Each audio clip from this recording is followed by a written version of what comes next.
for this evening, Shaggy. Who the fuck are you? You nothing. You nothing. You are nothing. And you will never be anything. Never. Colin.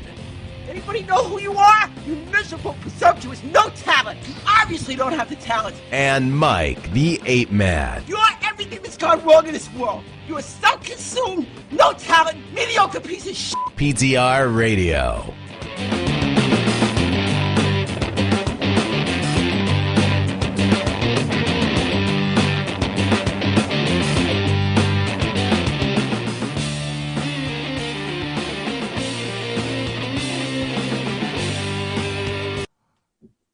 Oh, okie dokie. And that didn't bother to fade out whatsoever.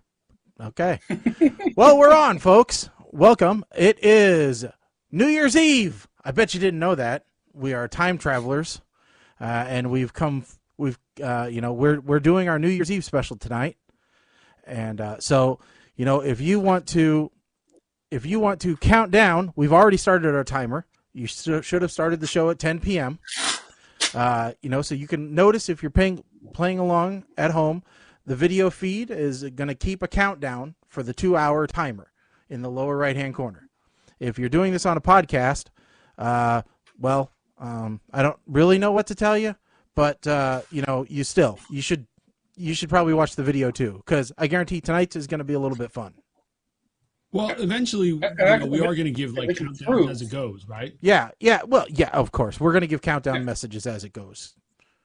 And we can prove this is New Year's, because here, look what I have. TurboTax for, what side? Yeah, 2020. 2020. I noticed that they were doing, it was funny, Amazon gave me a note saying, hey, we're giving away $10 gift cards if you buy it now. So I went there, and what did they not give away anymore? $10 gift cards. Oh, they did. You had to pick the correct package option. Yeah, I tried that, and they said, this product's no longer available. So, evidently, it was a limited time offer. So. Yeah, it was for only that one day. But, anyway, so, all right, if you want to get in touch with the show, you can chat with us at PTR Radio, Facebook, Twitch, Twitter, etc. The toy's on. Mike's watching it. You can have your 15 minutes of fame. Yeah. Mike just picked something from Rick Astley. Why can't I hear you, Mike? Did you mute yourself? Yeah, I did. Okay. I got too many mute things happening here.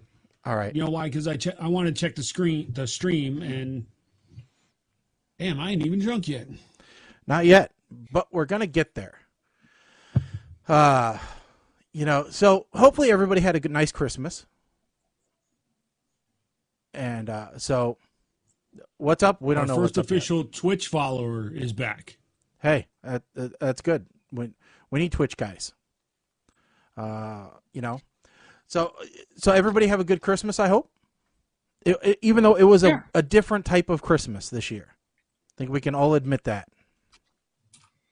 Yeah, we got food catered in for just, we didn't have anybody over. We just had food catered in. It was great. We kind of split up the family so that not everybody was here at the same time. And it was just our kids that came over. And I have to say, it was pretty nice. It was pretty nice. All the drama and everything, the confusion that usually accompanies Christmas didn't happen this year. So it was nice and relaxing for once. So I wish I could say that our Christmas was good, but I mean, a couple of days before we had some sad stuff happening in the house, so the entire mood was just off, Yeah.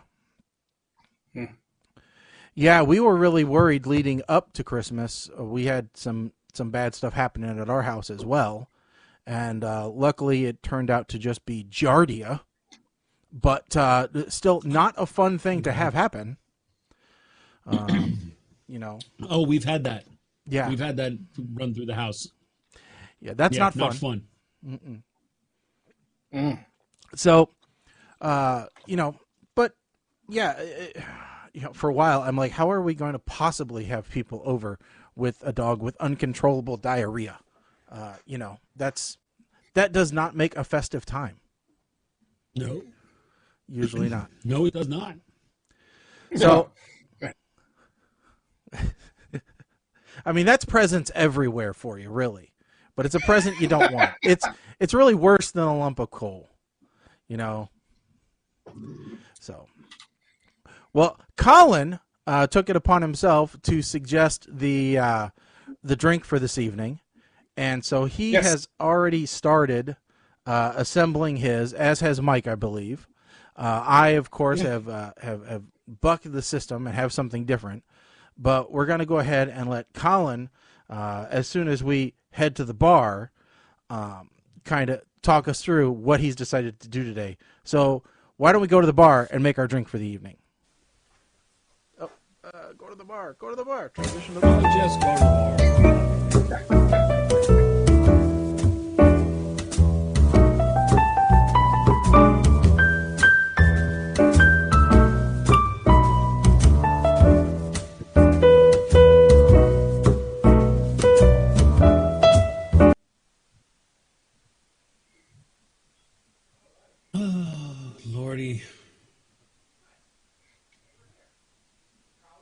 Can't hear you. We cannot hear you, Shag. Your stuff is broken again. Okay, well, he figures that out. I'll go ahead and talk about what you and what Mike and I are drinking. So we're having hot buttered rum. So very simple recipe. So you take 1 stick of butter and half a cup of brown sugar, which a really well packed half cup of brown sugar. Don't go light on that. A teaspoon and a half of vanilla extract, and in my case, I did 3 teaspoons of apple pie seasoning, which is cinnamon and nutmeg and clove. I think some mace in my case. And so you take that, you put it together, you mix it up, and you turn it into what they call a batter. You put that in a mug, not the entire stick, about 2 tablespoons, maybe a little more, into your mug, and then 8 ounces of liquid. Doesn't matter what liquid it is. And some ratio of that should be rum. In my case, I have 2 ounces of rum and 6 ounces of hot water. You can replace some of the water or all the water with milk, cream, apple juice. It doesn't really matter what it is. Just whatever you want to put in it, it can be put in it. You want more rum than 2 ounces to reduce the amount of other liquid. I did it all rum, with just enough hot water to melt the batter.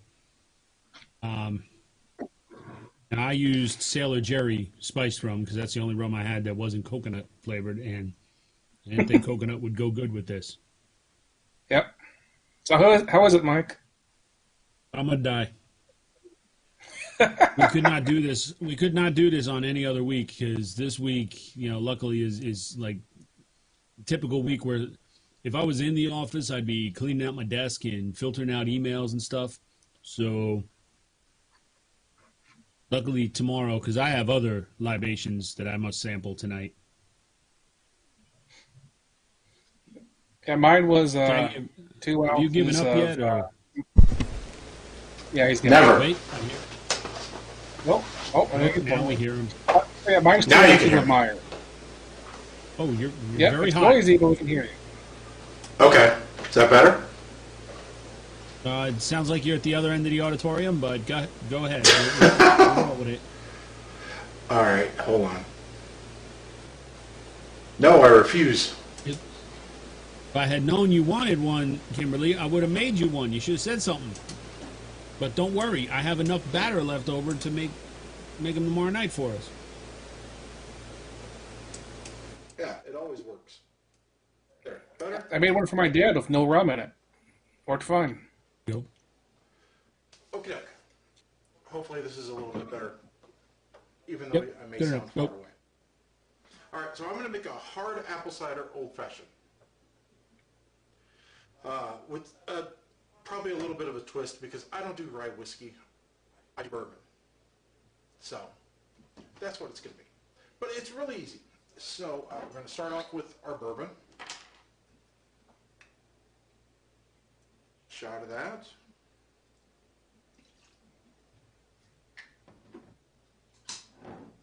Three dashes, aromatic bitters.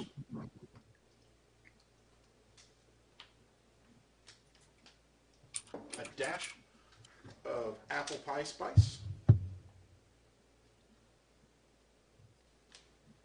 And then a drizzle of Vermont maple syrup.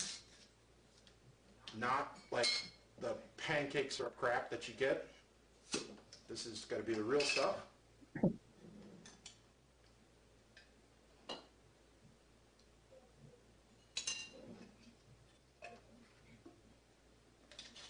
then you top it off with hard cider. Which the whole reason All I right, did so this. Kim must have missed it. She's asking, what is Shaggy making? And I know what the follow-up to this is going to be. Why couldn't you make that? He's making an apple cider old-fashioned.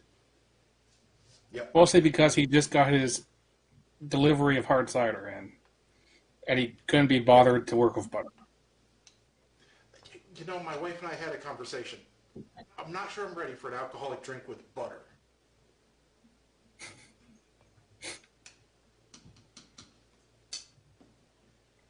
But the only thing that I wish I had done different, I wish I had gone and gotten like a stick of Kerrygold or some like real fancy butter to do this with.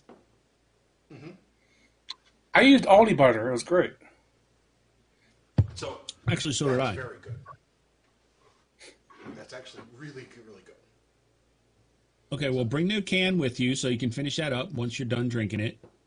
Yes, of course. Never waste a good hard cider. Throw it back to the control room, Shaggy.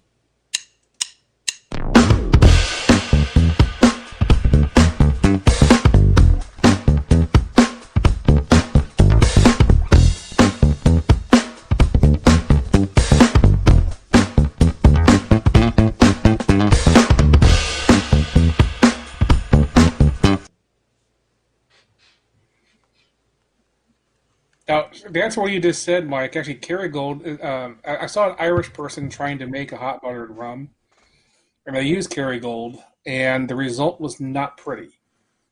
I think Kerrygold has a different ratio of milk solids in it. That's actually a really terrible butter for that. Probably. Okay. I mean, I used unsalted butter. That might be the only thing that I may have done different if I had used salted butter. I'm not sure. No, unsalted butter is what the recipe calls for. Yeah, I was about to say, it does Oh, call for did it? unsalted.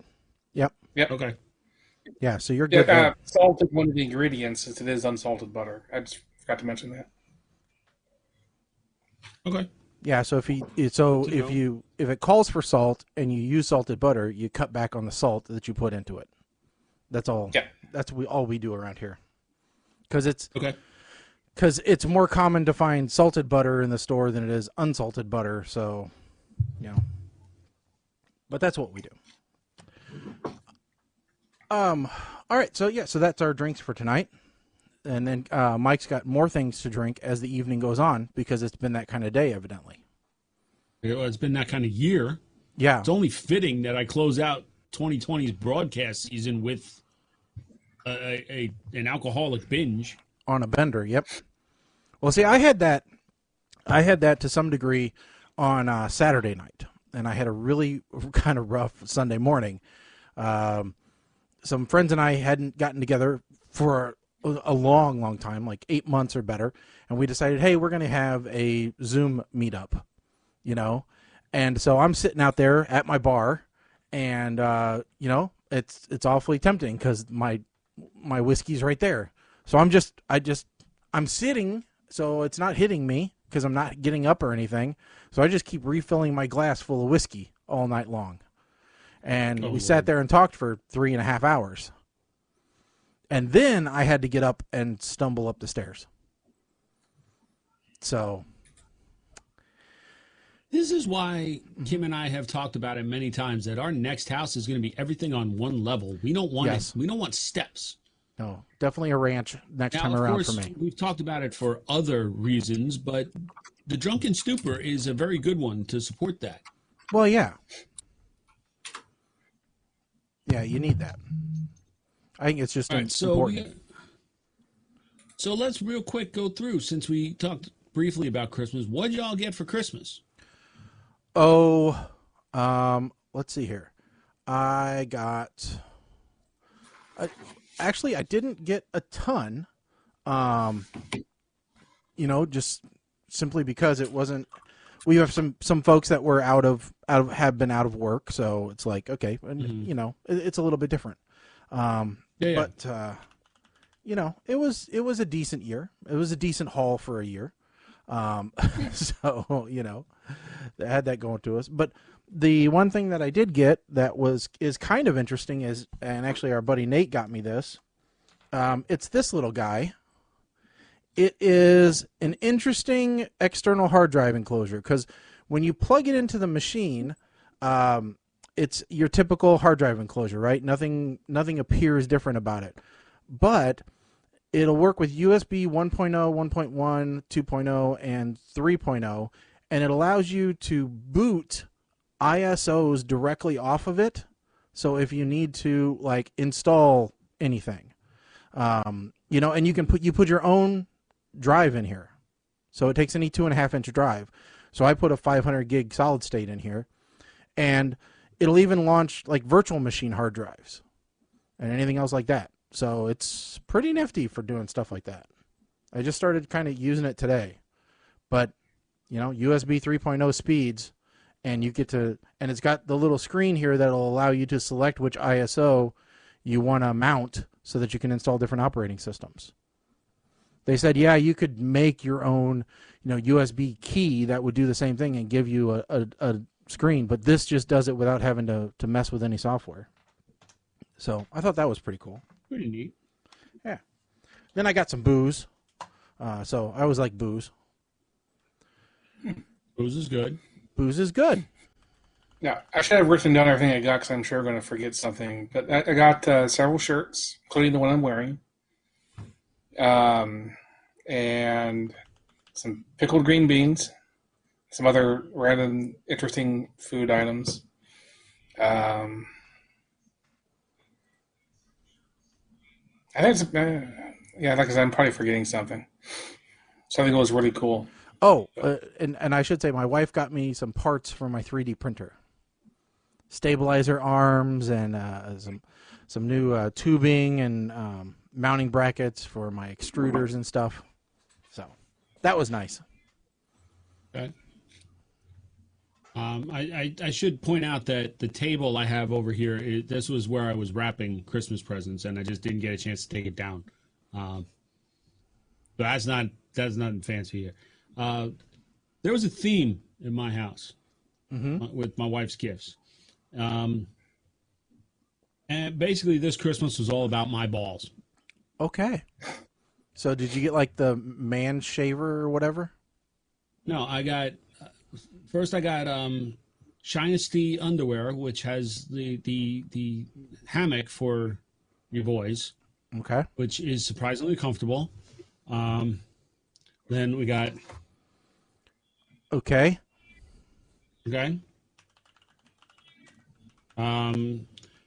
Getting a reminder for you, Colin. Oh, yes. Yes, that was... And then, so real quick before you jump back to that, let me just get this out of the way here. So I got the gift set, which includes... There's the card, by the way. Okay.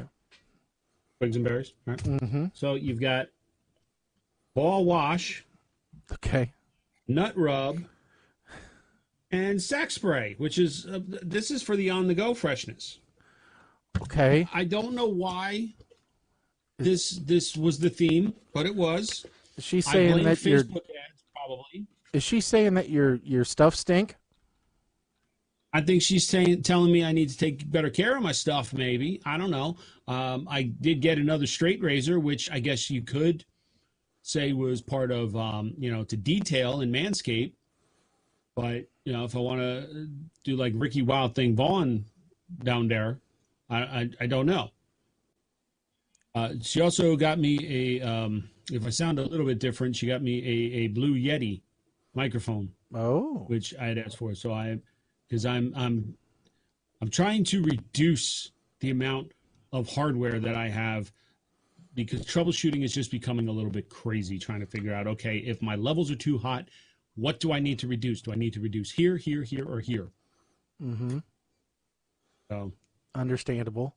So yeah. So what you're talking about is, let's see here if I can get it in the right. Oh, why can I not get it in the right? What the hell? Why is the? What do you? I'm trying to get the to be able to show people your nutsack underwear. Not my personal underwear. It's not me modeling it. Let's be clear about that. Well, I don't know if it. I mean, this person's just been whited out, so I don't know whether it's actually your underwear or not. But I mean, it could be. And I forgot. It started with the theme started with a squirrel ornament, which squirrels. What do squirrels gather? Nuts. Mm-hmm. Yeah. So, Colin, what were you reminded of? Oh, so yes, I received a very cool bag that is from Looped Works, and it's actually a bag made out of recycled Southwest Airlines seat covers. Oh. So it actually has the Southwest logo embossed into it from back when it was a seat cover on a Southwest Airlines airplane. That's pretty cool. Yeah, I never even heard of such a thing. And actually, I need to figure out where it is, because it kind of got stuck behind my chair, I think, after I put it down. So I need to figure out what to put in it. It'd be good for it's just a here I can. This is not the exact one, but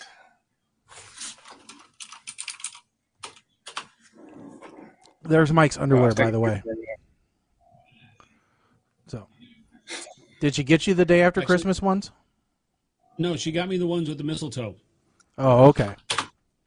She got me a regular pair as well, like that I can wear non-Christmas, and maybe or maybe not got me enrolled in the Pair of the Month Club. So,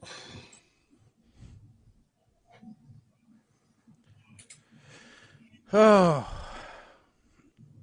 I tell you, you guys should get into the couples matching underwear, Mike. Did you know there was such a thing? I'm not surprised. In fact, there's matching family underwear.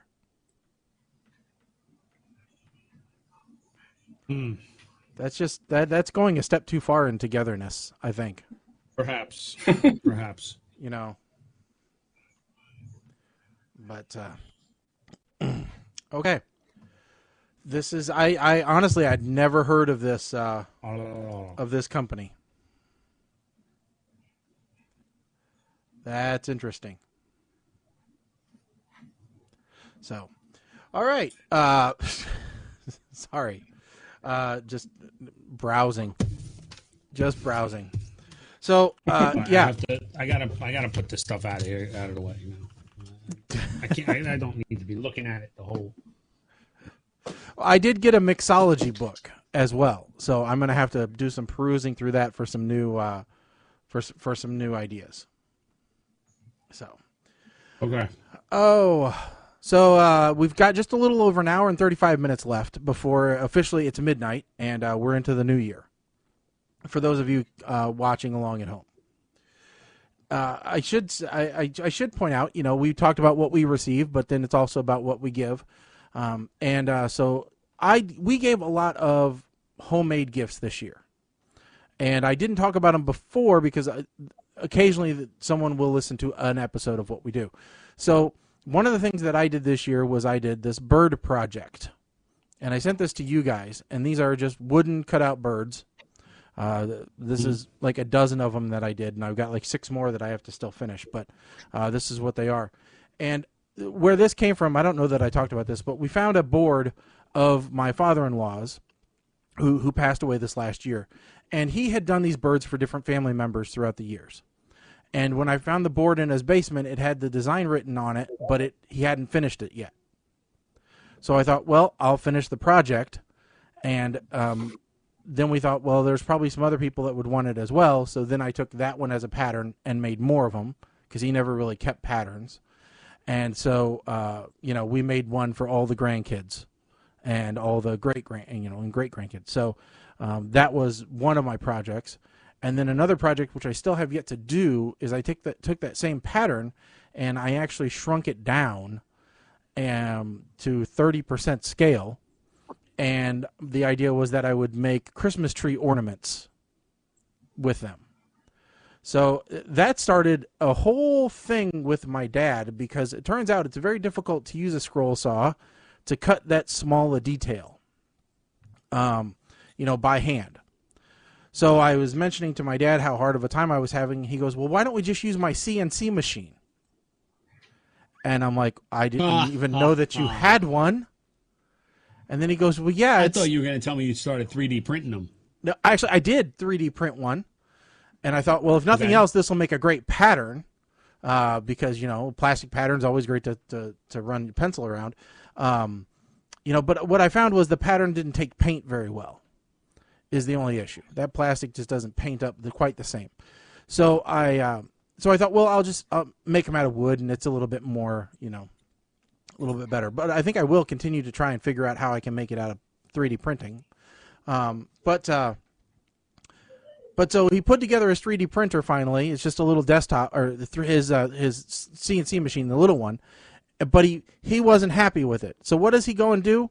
He goes and buys a new CNC machine just to do these little birds. Now his old one he had in a box for a year and he hadn't used it yet.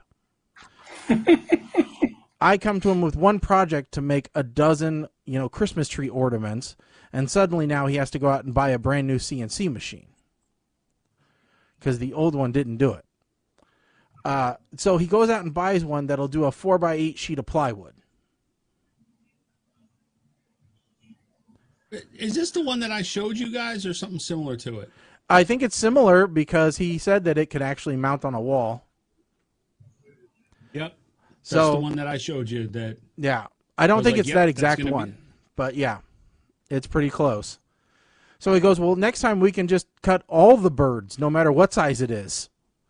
And I'm like, what next time? Shaggy's going to have an Etsy next year selling these birds.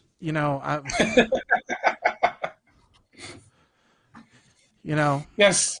So Shaggy too can have the pleasure of having his phone go ka-ching at him so often that he gets tired of it. Well, I mean, Okay. Well, no. Listen, Shaggy. Just real quick, don't do it. Don't do it. I'm telling you, because listen, I think Kim may have worn a hole through her stomach with the ulcers because of all the shipping issues that have been going on. Yeah. Well, see, nightmare. People on both sides of my family always did like craft fairs. Where basically you bring tubs of crap, you sell it until you're sold out, and then you go home. You go home, you order pizza with the profits, and you had a nice day and you made a little bit of money, and you sold until you were sold out. You didn't take additional orders. You didn't, worry yourself to death. And it was just kind of a hobby thing, to make a little extra money. It's not like today where people turn it into real businesses, So I always kind of had the idea that, if I ever got to a point where I was actually going to retire, then, doing a craft fair every now and then would actually be kind of fun because I could make my wine bottle wind chimes and my birds and my, all this other crap, that I actually enjoy doing, but I wouldn't want to do it for a living. But if I wanted to do it to make a little extra money, what the heck. But, knowing that these birds took me probably a week to do, off and on, obviously, I'd have to figure out a much more efficient way of doing it. Well, and that's where the big 4x8 sheet CNC machine comes in, because it cuts all the parts for you at one time. Yeah, and it'll probably you don't have to monitor it. It would probably do a nice enough cut where I wouldn't have to sand it nearly as much as what I did. And my wife had me hand painting everything. And I'm like, oh, I really think we can get away with spray paint on this. So, I definitely think if I got a good, pattern and spray paint, that I could get away with spray painting it and save myself a lot of time and effort. So, that's going to become a thing if I ever do more of these. Oh, yeah. Because you might be able to get one of those vinyl cutters and, cut out vinyl to seal on top of the wood instead of painting. No, I wouldn't. You are seriously trying to make me have an aneurysm, because, every soccer mom with a vinyl cutter decided they wanted to be a business all of a sudden. No, the only thing I would use something like that for. How the hell you making money? You're selling coffee mugs that you put vinyl on for $5. First of all, you don't put vinyl on something that's going to be hot. All right, the vinyl don't stick. Yeah. And how are you making money if you're selling this for $5? You're not making money. Even if you're buying your mugs at the dollar store, you're not making money. Mm-hmm. Stupid. Très stupid. I only had the hot butter rum. I didn't even touch any of the other one. So Mom Blair says, Kim and I used to love going to, she loves craft fair selling. 2020 was not kind. No, there was no craft fairs. Jersey, there absolutely was not. Our town did I don't want to call it a street fair, but it was called Sayreville Day. And we did it for 6 years, where we rented the space, we set up our tents, we sold stuff, we got our names out there. Nobody in town knew who the hell we were anyway after 6 years. So we said, you know what, we're not going to get a space in 2020. We're just going to walk around, and we're going to offer our services to everyone. Right. And what happened, they didn't have it. They didn't even say they were going to try and reschedule it or nothing. They didn't make an announcement about it. They just didn't announce when it was going to be. Right. But no, Kim's mom used to do craft fairs selling her ceramics. I mean, she used to love doing that. And Shaggy was kind of like you. Like, she was retired, and that was like extra income, additional income for them. And she loved it. She was a sweetheart. Probably just like Mama Blair, man. Go there, and even if you didn't need what she was selling, if she talked to you, you were buying something. Why? Because she was a sweet person, and you liked her, and you wanted to support her. Mm-hmm. So, yeah, that's the way. I found a lot of those people. You could see the people that were there to make money. That were just there to make money, because you saw them at every single craft fair. And they were the people that were just setting up basically commercial booths where they bought some crap at a low price and they were selling it at a higher price. Whereas then you also found the people that were actually making their own stuff, and you could tell, and they would talk your ear off for a half hour, 45 minutes before they let you leave the booth, and most of the time they were just happy to talk to somebody. It was exciting because that was their day out for the month, So, yeah. This was the very beginning. The first couple of shows we did, the back of my Tahoe was packed, stem to stern. There was not, and stuff on Kim's lap in the passenger seat. Oh, yeah. All to unpack, setting up the canopies and the tables and all of this stuff. Exact. The first couple of shows, now, since I know she's listening, the first couple of shows that we did where we were selling items, this was before we started doing the personalized stuff we're doing now, but the first couple of shows we did, we would walk out, I think, the 1 year, I think we had 2 shows back to back, and I want to say we probably made about $1,200 between the 2 of them. Yeah. Right.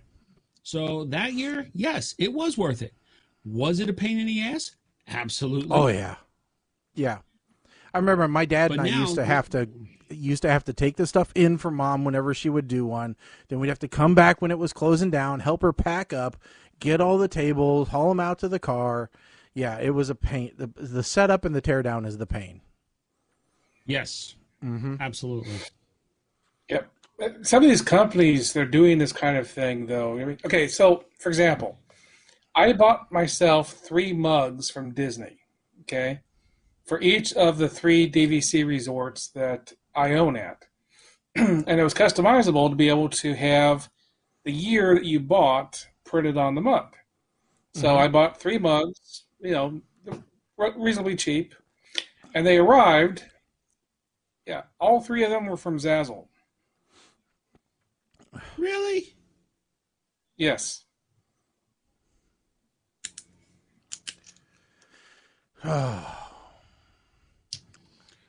Okay, so kind of getting to a little bit of our white sheet stuff. So I had mentioned in the last few shows that I've been rewatching the Night Court series. Okay, so as it turns out, there is a Night Court sequel in the works. Okay. Yes. And Melissa Rauch, I think is how you say her name. Basically, it's not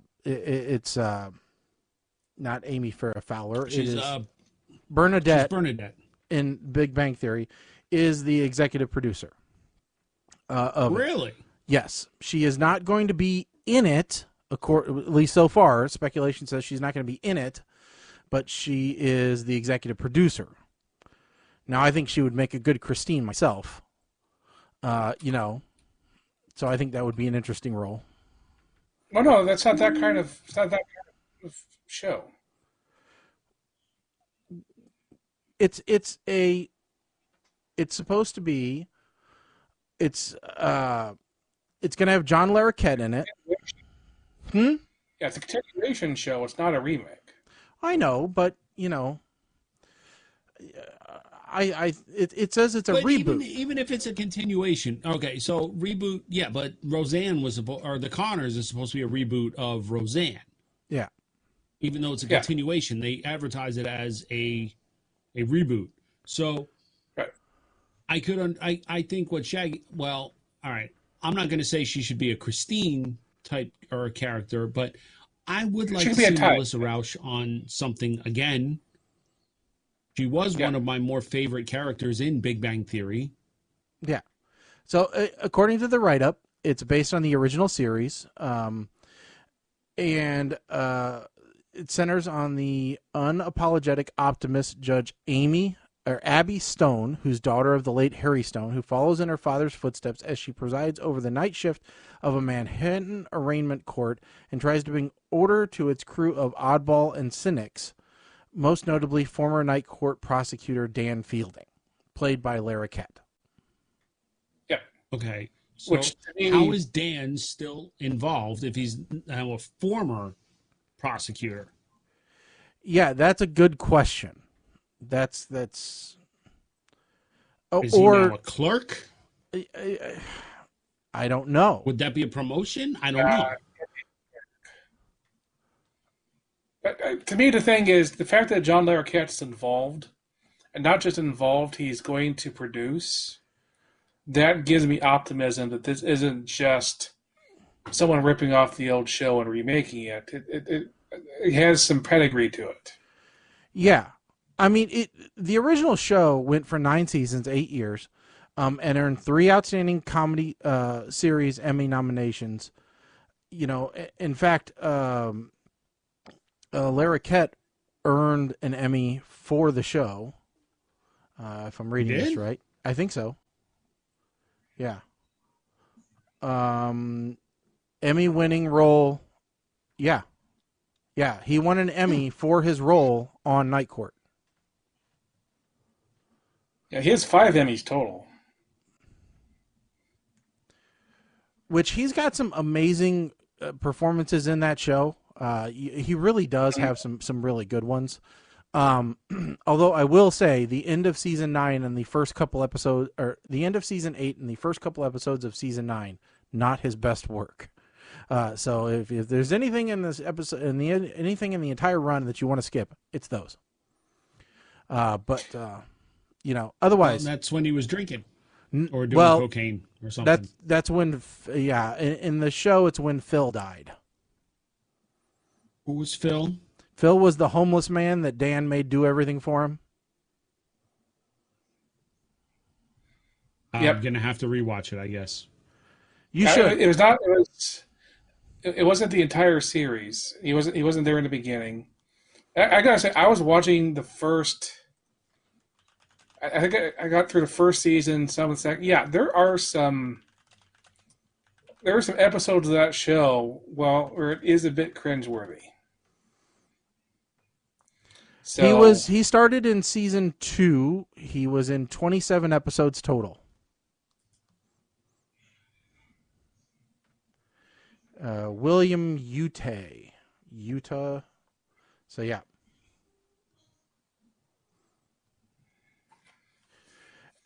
And I mean, their first few seasons were plagued by deaths. So, that's never a good sign for a show. No.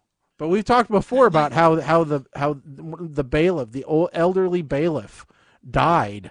Both of them, because they had one the first season who died during the season break, one the second season who died during the season break, and that's when they decided to go to Marsha Warfield because they were hoping that she wouldn't die. I think that was a safe bet. Yeah. I just hope whatever they do that it actually feels like the same type of show. Don't make it a single cam. Don't make it There's a show on ABC. I can't remember the name of it. Came out last year. It was a court show, and it was like every single episode was hot button topics, right? Was that Bull? Wasn't No. Bull is CBS. ABC that wasn't something about the guy who got sent to prison for life and he became his own lawyer and now he's out. This was for life or something. No, it was a female black lawyer, female black judge for the people, but something like that. I kind of liked the cast, but the show got tired. For some reason, I think that show got canceled. No, it's back.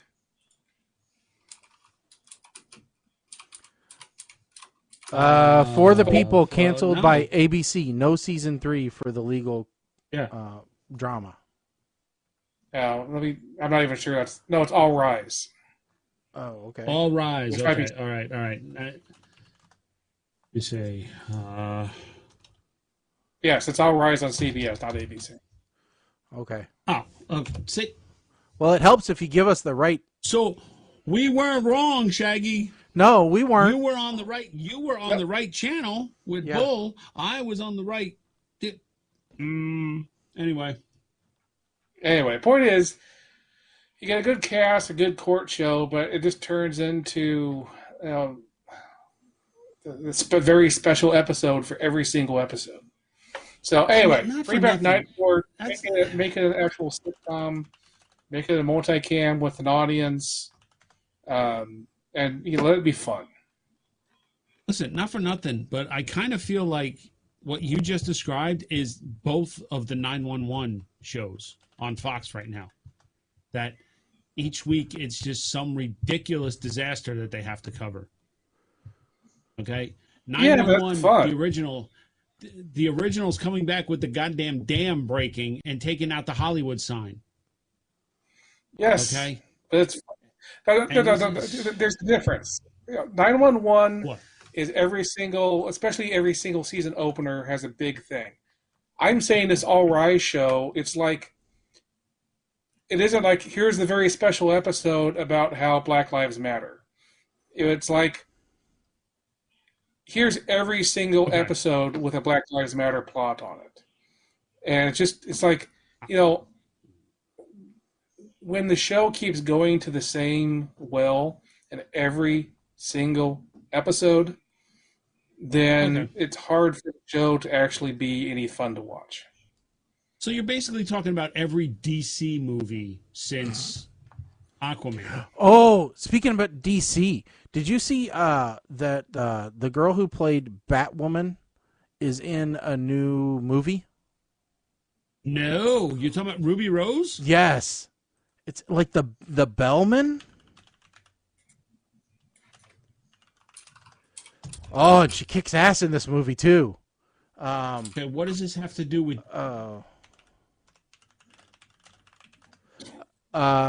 It's called what is it? Because Or the Doorman or something. I don't know. It's some person Okay. you would think is the the Doorman. The Listen. Doorman is what it's called. whole okay, I saw commercials for that. The whole reason I brought up DC was because I wanted to talk about Wonder Woman 1984 and ask if any of you guys saw it yet.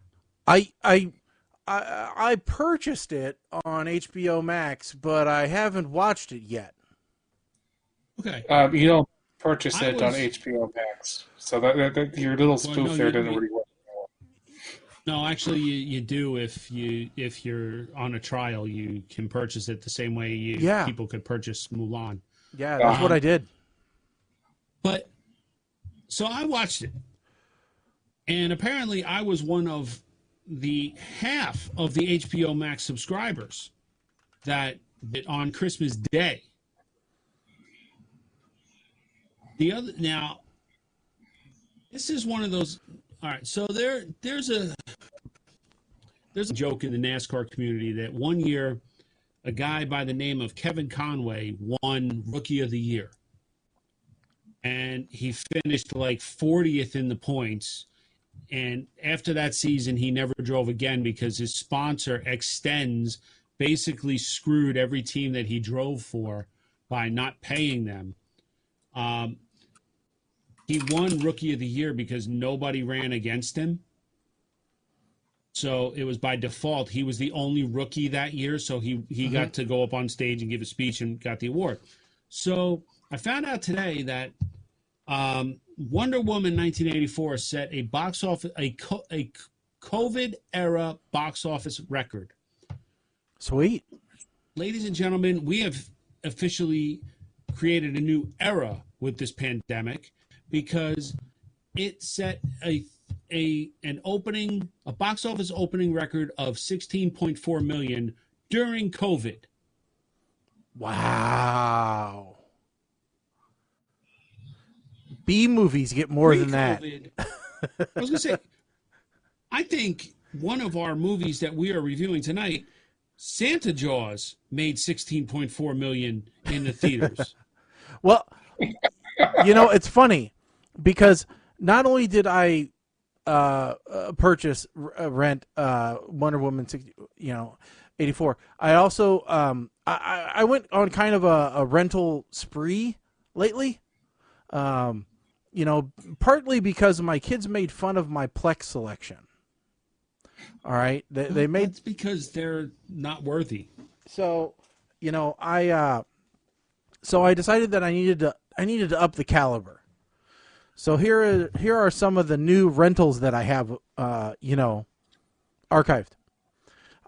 Satanic Panic, San Andreas Quake, all the Starship Trooper movies, Ice 2020, Ice Sharks, Blazing Stewardesses, My Chauffeur, if you remember that one from the 80s, Hots, another that's a late 70s movie, Hamburger Hots, wait. Hots was wasn't that supposed to be a spoof of like Charlie's Angels? No, Hots was a spoof. Four girls spurned by the popular sorority on campus decide to start their own and steal all the men on campus away from the house that rejected them. That's right. Yeah. Right. Hamburger University, that was phenomenal. The Malibu Bikini Shop, Amazon Women from the Moon, Hard Bodies, Cockneys versus Zombies, Ice Quake, Iron Invader, that new movie Freaky. Let's see here. Asteroid Ageddon. Immortal Wars, Resurgence. So basically, it Collision sounds like Earth. You pretty much went to the Asylum's website and got their Christmas package. Superstorm. Bought every spoof movie you could. Mega Piranha. So did anything in this actually help with your kids are making fun of you? Mega Time Squad. No, this was RoboCroc. punishment. You thought it was bad before. Watch this. Hold my beer. Sharktopus versus Whale Wolf. Wait, time out. I have a question. Yeah.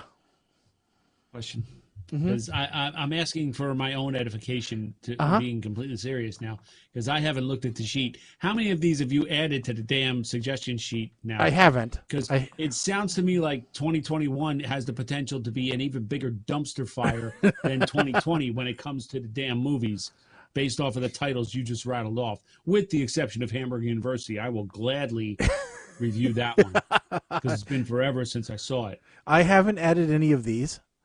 Dino Shark, Sand Shark, We Can Be Heroes, Ghost Dad. Sensing a theme. Ghost Dad. Yes. Wow. And then here's something odd I found. Did you know they have? Do you have Leonard Part 6? Yes, I do. I've had that one for a while. Okay. All right. Did you know that they have 2-headed shark attack, 3-headed shark attack, and then they skipped 4-headed shark attack and went right to 5-headed shark attack and 6-headed shark attack? Well, yeah. Yeah, because 4 is just stupid. Okay. Well, I couldn't understand why they skipped 4-headed shark attack, but they did. They made 4, but it was kept back by the Illuminati because it had secret things in it that they didn't want released. Okay. He knows. He knows. I have long thought that you were in there. Anyway. Toxic Shark, Zombie Shark, Right, Jersey Shore Shark Attack. Stop. All right. Listen. We got it. Yeah. Okay. So we get it. We added a whole crap load of theme Shark movies now. yeah. So okay. So let me ask this: since we're talking about movies here, we got some good stuff happening over the next week or two. Right. The trailer for Coming Into America 2 was released. It did drop. And that's going to be on Amazon Prime. We may have to watch this. And the one thing I will say is I do not have to boycott it because Mr. Randy Watson does make an appearance with Sexual Chocolate in Coming to America 2. Yeah, it is. I think that's going to be interesting because they're bringing back a lot of the classic characters. I mean, they even brought back the barber scene, with all those guys. So,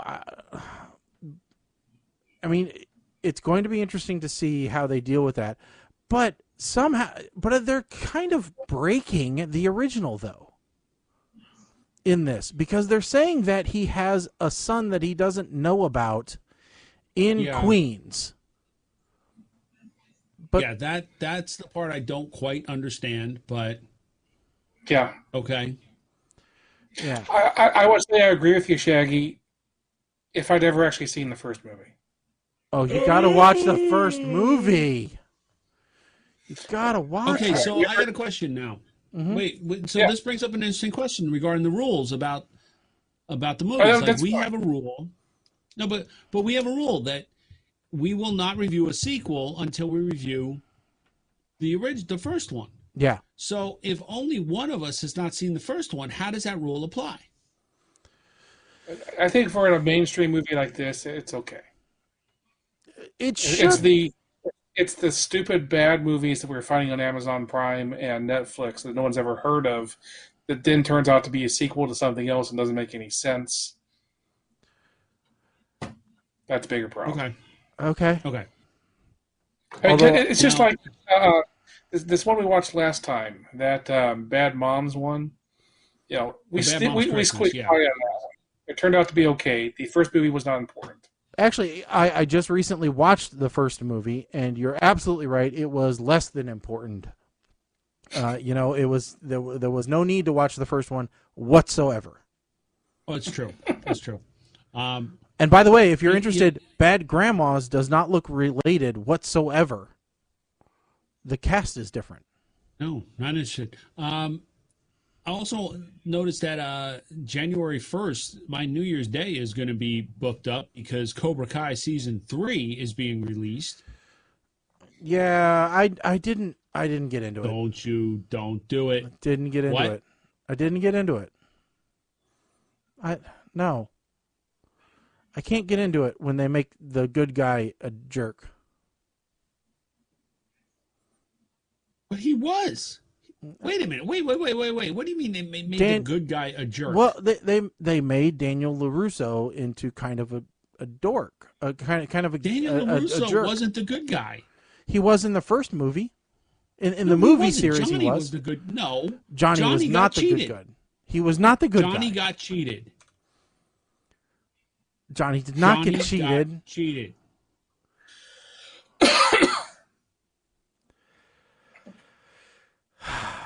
Johnny got cheated. Johnny had a bad teacher. He fell in with a bad crowd. It's his fault. Learn to live with consequences of your actions. So we'll say that you're siding with the bully of the franchise. Of the franchise, yes. Yes. Guys, I never tried watching Cobra Kai, so I have no. He was not opinion. The bully of the franchise. He was a bully in the first movie, and then after that, he wasn't even in the thing. Johnny wasn't even in the third one. He was in spirit. You could tell. You could tell. He was. There was a cameo. You saw a drunk guy on the side of the building. That was Johnny. Oh, you didn't know it. Drunk guy. Yep. Mm-hmm. I am not a fan of Jaeger. Jaeger is like my kryptonite. I normally can't drink it, but when it says cold brew coffee, I said, "Oh, it's herbal liqueur, so it's all natural. It's healthy for you." Mm-hmm. Made with Arabica coffee and a hint of cacao. I didn't taste any cacao in here. No cow? No. 56 botanicals in here, really. Going to do wonders for my gut, I'm sure. Yep. So, we've gone an hour plus, almost an hour, and we haven't mentioned COVID really at all. So Good. It's about time that we do. Why? Because it's a thing. It's been a thing.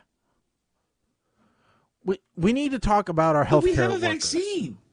It's not a thing anymore. We have a vaccine. Oh, No, so that makes everything okay. I'm kidding. Look, I understand. Look, that doesn't mean anything. So where are you going with this? Is it something on the white sheet? Or? Yes, it is.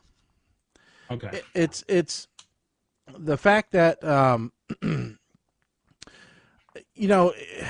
this has been very. We all got through Christmas, and we thought, okay, those of us that are responsible, I think, said, okay, Christmas is different, but it's doable this year. But I bet there was a large number of people who said, I'll be damned if I'm going to change my holiday season just because of fear and intimidation. All right?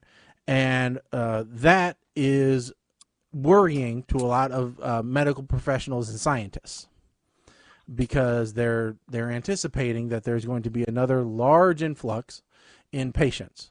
In fact, I believe Texas, over the last weekend, declared that there was 0 hospital ICU availability. And that's pretty scary when you read that number. Well, and LA is supposedly close to 100% capacity as well. Yeah. So, and we're not going to get into the number and what that really means and anything else like that. But what we will get into is there is a Huffington Post article, and I know Huffington Post not everybody's cup of tea, but I can see where this would be 100% true. Okay, at the beginning of this pandemic, there was a lot of rallying around healthcare workers, right? Everybody put hearts up for healthcare workers. Everybody was saying, what can we do? Everybody was on board with stay at home. They were doing what they were supposed to. But as more time went on, COVID fatigue set in, unfortunately. And it's a real thing, right? People rebelled. People wanted to do what they do. They wanted to get back to what they call life as normal. Okay, not realizing that realistically life as normal was very risky from the get-go. And so, now people are doing exactly what they always were doing. They're going to bars. They're going to clubs. They're going to restaurants. They're going to, this place, that place, and the other one. And they're not, being careful about it. They're not being safe about it. At the same time, the medical community is still being expected to deal with the massive influx that they always have had to deal with, right? So not only do they have to deal with all the normal emergency room stuff, but COVID on top of it. And they are getting overworked and underpaid and understaffed. And it's wearing on them. You can tell on the looks on their faces if you go and see them. And this Huffington Post article that we'll link to on our Facebook page, I think it's very telling that the medical professionals are saying, what are we doing this for? What's the point? If people aren't going to change and people aren't going to be part of the solution, why are we bothering to save them? And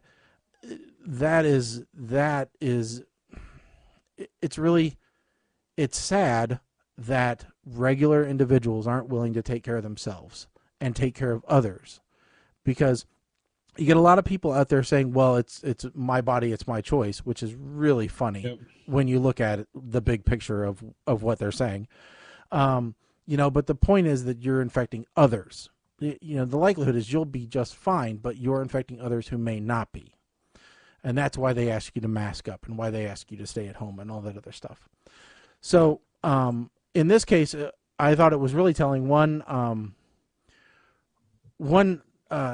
nurse from El Paso said, don't praise me, don't call me a hero, none of that, stay at home. Stay at home and take care of yourself. Stop going to see other family members, just stay home. At the end of the day, it's a lack of compassion that causes these problems. She goes on to say later on in the article that someone asked what they can do. Well, we want to do something for healthcare workers. Can we bring in a pizza? And Barb Standerson, a physical therapist in Iowa City, says, you know what? Go out in the street, and for every person you meet without a mask, slap them across the face. That actually might help. So that's what they want. Listen, all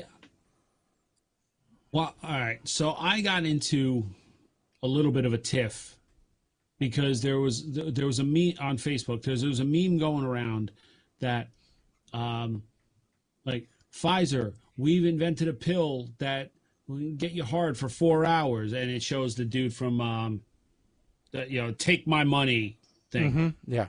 Pfizer, we invented a COVID vaccine, and the dude's looking all suspicious. Now, it was posted up along with somebody said Viagra took 2 years to get FDA approval. The COVID vaccine got it in less than a year. I responded, said back then, the average approval from the FDA took 2.4 years. Since 2000 or the past 5 years, the average approval has been 10.4 months. Add to it, now I didn't put this part, but if you add to it that the government threw money through Operation Warp Speed to the drug companies to focus on a vaccine. They threw money hand over fist. See what happens when you fund science? Yeah. And one particular asshole jumped back at me and said, "Oh, well, I think you just volunteered to take the vaccine before any of us to see what happens." Well, guess what? By the time a plebe like me is eligible to get the vaccine in New Jersey, because 1A, so they classified 1A is like healthcare workers and long-term care facilities. 1B, actually, I'm sorry, 1A is long-term care. 1B is healthcare workers, and then 2 is like frontline workers and essential workers. By the time it gets to me, as soon as I'm eligible, so many people will have had the vaccine. We'll see what like short-term effects are. Yeah. Now, everybody's like, "Oh, well, 20 years from now, bitch, I was vaping for 5 years, okay, and I'm pretty sure I'm not going to be a hypocrite." All right. 20 years from now, they may come out and say, "Oh, guess what? You're going to grow a tail from vaping." And I may be the case study for it. I'm not going to be a hypocrite and say, "Oh, well, I don't know what the long-term effects are going to be." Yeah. I mean, come on. Yeah, no, I mean, do I want to, would I have signed up to be in the trial group? No. All right. Would I necessarily jump in line to be one of the first ones? No. But once, an adequate number of people have it and there's been, substantial evidence that no, it's not going to be any worse than any other vaccine, then I don't see any reason why not to have it. Am I a bit concerned at the expedition of it? Yeah, typically it does concern me a little bit, but not to the point where I would turn it down. At this point, we have moved past it. We have learned a lot. But I also don't want to be a zombie. And that is kind of how this thing works, right? They do a quick term vaccine and suddenly you're a zombie. I don't want to eat a brain. And let me be clear about this one too. All the I Am Legend ones, okay? I Am Legend was because they found a cure for cancer, not a vaccination for cancer. So anybody that had COVID and was cured, they're the ones that are going to become dark seekers, not the folks getting the vaccine. So you share that meme, piss off, you're being disrespectful to I Am Legend, okay? Right. And that's not what I Am Legend is about anyway. But okay, here's the thing. Because there was an article on Slashdot that actually explained these vaccines from a programmer's perspective. Okay? Oh, I want to read that. Okay. Yeah. Oh, yeah. I'll post it up. But it was fast because all they did with these mRNA ones, okay? Because there's this other one coming from Johnson & Johnson later, which, they actually have another virus that they've stuck something into.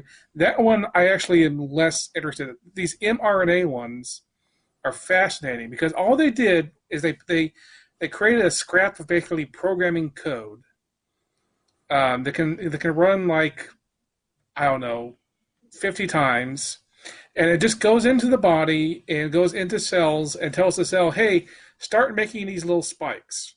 Okay, so there's this little spike of protein, and they stuck a couple other little pieces in there to give the protein a little base, so that the spike will actually stand up. So you got this little spike of protein, and this thing just makes the cells write off a whole bunch of copies of these spikes, and then the body's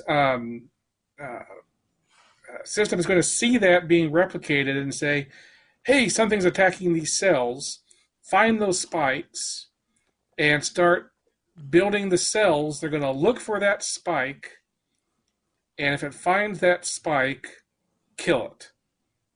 That's all it's going to do.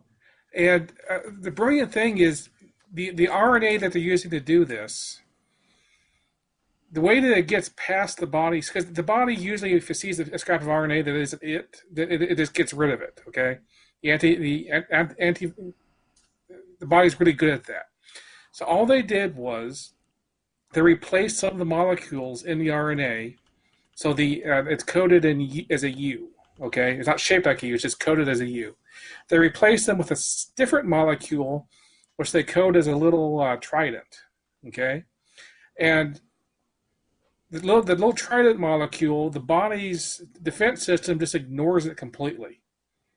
So this RNA comes in, the body ignores it, it allows it in, it goes into the cell, and then when the body reads that and starts building the spikes off of that, it looks at that trident and thinks it's a U and codes a U in instead.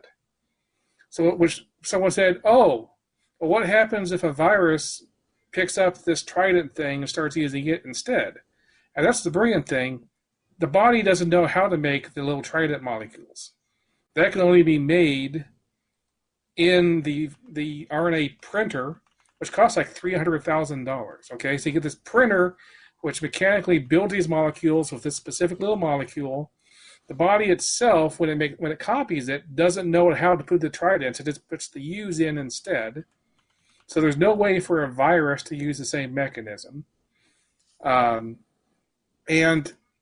what is just amazing about this is that what they will be able to, hopefully what they'll be able to do in the future is, you get cancer, right? So they grab the cancer cells, they run it through a computer program, they find something about the cells that are different than your body's cells, print off something on the printer that says, hey, RNA, make these things, make the body know that those cancer cells are bad, and then the body can go and attack the cancer cells for you. And if they can make all this work, then this is amazing technology. And the only reason why this technology has been pushed this far, this fast, is because of COVID. So there might actually be some good coming out of this.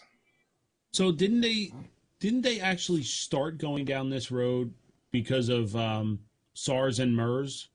Did I read that somewhere? Or is COVID close enough that it kind of like it already went down the path? So a lot of the knowledge about how COVID works was because of SARS. So SARS also had the same spikes. And that little base they stuck in so that the spike has something to stand on and it'll stay up, that came out of the research into SARS. So if it wasn't for SARS, they wouldn't have had that little base there for the spike to come out of. The RNA was a separate thing that they've been working on for years. But they've had a hard time getting basically it's one of those things that they have it, they know it'll work. They're trying to get it out there into the public and actually use it for something has been like this hurdle that's hard to get over. So because it was so good at being the first vaccine against COVID, it's got it over the hurdle. So this will be the very first time this particular technology has been used on this scale. But just looking at the technology, and as a non-medical person, when I really read about exactly how it works, it just makes total sense. And a lot more sense than, hey, we found this other virus like smallpox. They found cowpox. It's close enough, and then we just hurt the virus so that we can give it to people when it's damaged and it'll still work. That just feels so much more error prone than, hey, we did a programming trick to the body to make it build these things that don't actually do anything but let the body know what they need to kill. So this is fascinating to me. And really looks like huge changes in the future for human health. Well, we've definitely needed some type of, shake up or new, discovery for a while. So,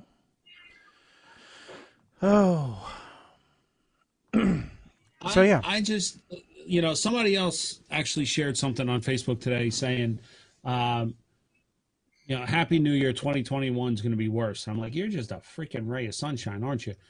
And I know damn well it was political in nature, but no, 2021, first of all, you can't have a self-fulfilling prophecy here where if you go in thinking it's going to be worse, guess what? It's going to be worse. Well, and 2021 is going to, things are going to get better. It's not going to be January 1st or when. Let me just add. I'll go there. When's the inauguration? January what? 6th. 6th or 8th or something. I think it's 6th. Okay, so it's not like the inauguration's going to happen and things are going to be better all of a sudden. Oh, right? What do you mean, it's Mike? Take a little time. What do you mean? No, that's as far as I'm going to go with it. This is just a conspiracy, Mike, to get the Democrats in charge. I have not had enough alcohol to go down that road, I'm just going to say, Mike, they just want to defeat all of his challenges and get Biden in the office, and then it's going to be, over. Would you shut up, man?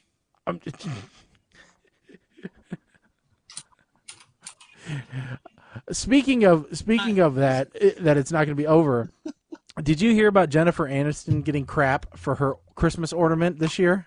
Oh God, Kim and I were talking about that, and I'm going to tell you. So Jennifer Aniston posted up on Instagram that she had a Christmas ornament that she bought that said, "My first pandemic, 2020." Yeah, and the world imploded on her. Everybody started saying how insensitive it was and all of this and crap, this, that, the other thing. Listen to me. Go on Etsy and just search on "my first pandemic" and look at how many ornaments come up, how many different items come up. Don't be pissed off at her. Be pissed off at all of these places that are selling this shit. Look, I get it. We got a level, otherwise you're going to cry. That's what the situation is here. So my first pandemic. Yes, guess what? Unless you're 182 years old, this is your first pandemic. It's a factual statement. Well, no. Well, 104. Okay, when was the last? 104. Fine. Polio. So guess what? If you actually, fine. No, 100. What? Spanish flu. Okay. All right. So if actually, you are 90. Actually, go ahead. No, 62 Asian flu. Do the math fast. Get there faster. We gotta do more actually, reviews no. before we do the Sorry. countdown. That would be 39 AIDS pandemic. Oh wait, no. I'm sorry. Right. 10 Wait, H1N1. No, H1N1. Oh okay, wait, no. I'm sorry. 4 years. Western Africa Ebola. Sorry, it's still going on. The Zika virus. Mike. So now I get it. Okay, everybody's pissed off at Jennifer Aniston because it's wrong. It's not her first pandemic. No, they're pissed off because she's lying about her age. She's trying to pass herself off as 10. That's what you're telling me. Yeah, must be. Because it's definitely not the first pandemic. Jennifer Aniston is not 10? Well, technically this would be her second pandemic, and she'd be, unless she's less than 5.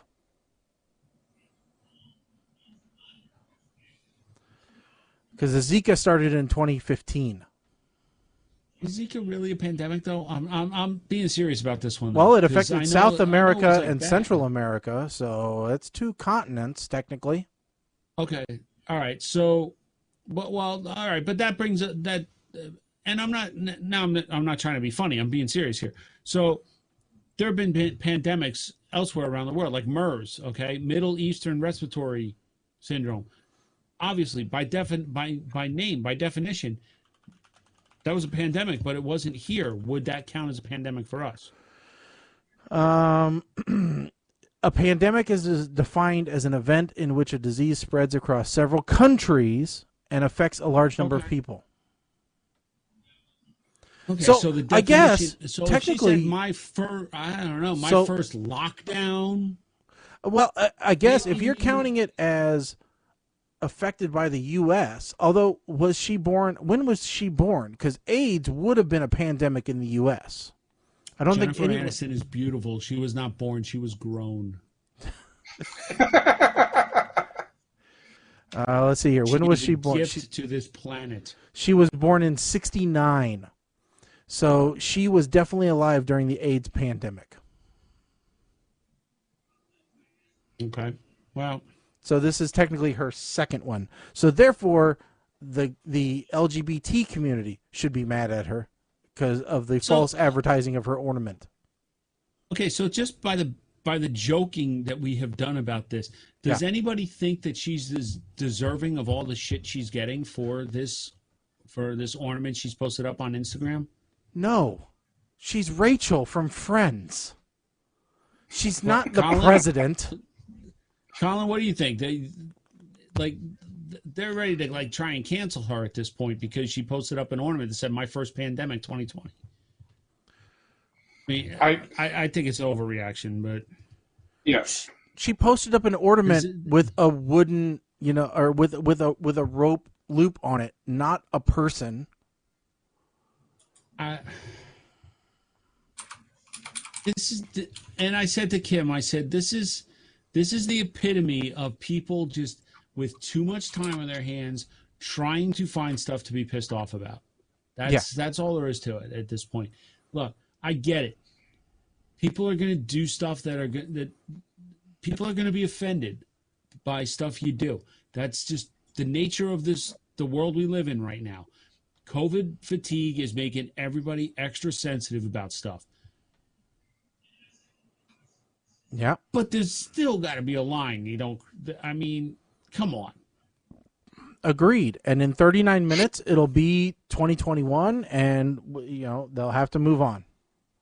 Yeah. Okay. So listen, we got to talk about. Go ahead, because we got to decide if we're going to do these movie reviews before or. Yeah. Go ahead. Yeah.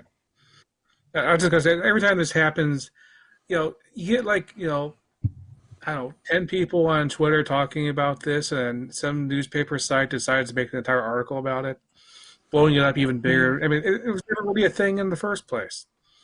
So they say, hundreds of, the entire internet is blowing up over this one thing, and every single person saying anything about it's already quoted in the article. Yeah, people love Jennifer Aniston. Let's just get over it, okay? Yeah. She could shoot somebody in the middle of New York and get away with it. No. She could. No. Yes. You just gave me my mind is not going in good places right now, because I just had this idea of like this deep fake where you take the scene from Temple of Doom where they're eating the monkey brains and put Jennifer Aniston's face on the guy. And you just subtitle it, Marcel. What really happened to Marcel? Yes. Mm-hmm. That's messed up, isn't it? I have issues here. Listen, we should. Do we want to do maybe one of the movie reviews and then we can do the other one after? I don't care. I don't care what we do. know. We could do them both now and knock them out early, and then come back to, what we're looking forward to in 2021. Okay. So this came up, and I'm gonna ask. So no, she posted the ornament. She posted the ornament with something on Instagram about. It was a picture on Instagram. So I don't know. Yeah, we don't have enough information, and unfortunately, she's not returning our calls.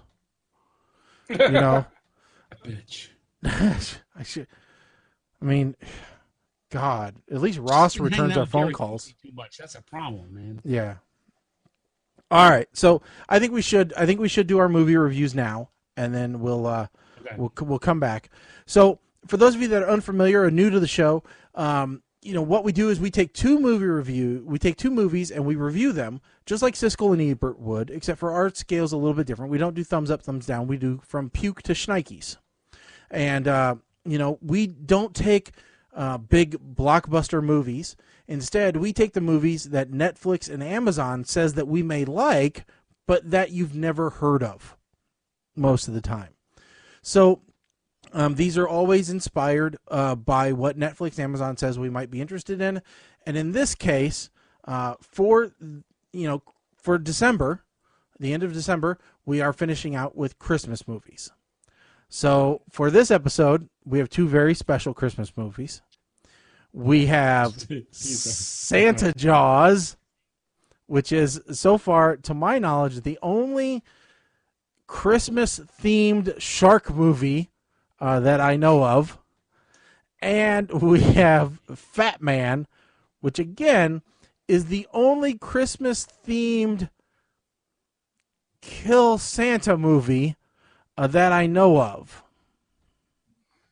So let me just say that Santa Jaws is like a Christmas movie in the same vein as Gremlins or Die Hard.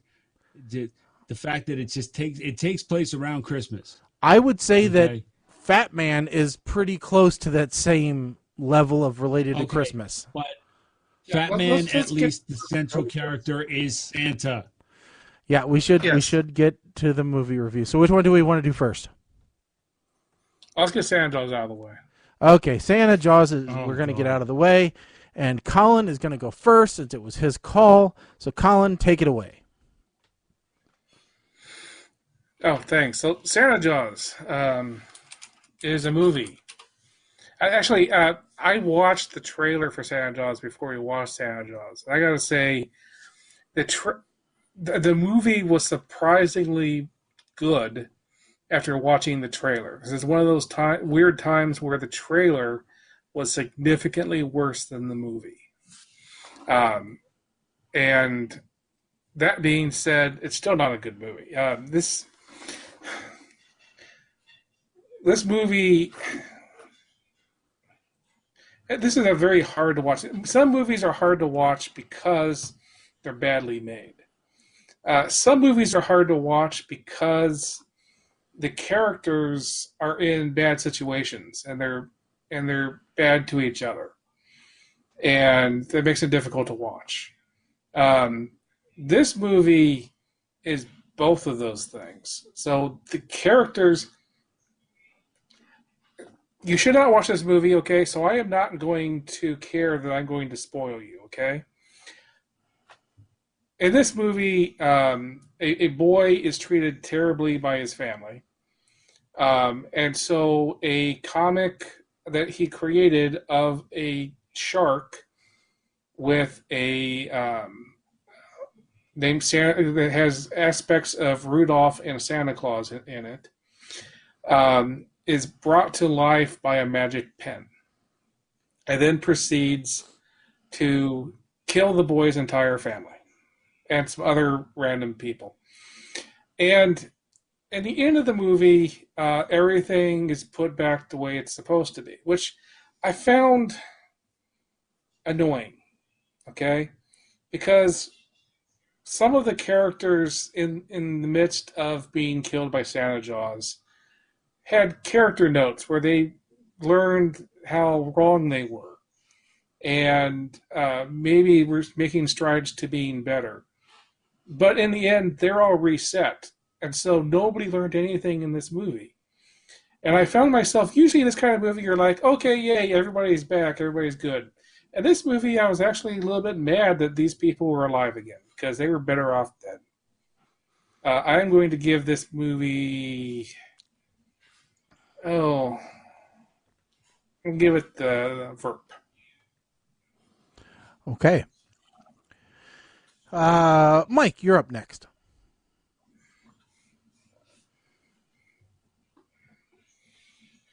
All right, so listen. Here we are. It's the end of a hellacious year. How do we decide to close it out on PTR Radio? By watching a Christmas movie centered on sharks, of course. I mean, I thought this was a joke, that there was a movie called Santa Jaws. Nope. It's not a joke. Because, well, 2020. Problem is, this came out in 2018. Snapstagram. She wants to post her pictures on Snapstagram. Hey, Shaggy, are we broadcasting on that one yet? We simulcasting there along with Twitch and hooked into that yet? I was wondering how they were going to get shark involved with this story, and of course, they go fishing. Got to get close to the water in order for a shark to be involved.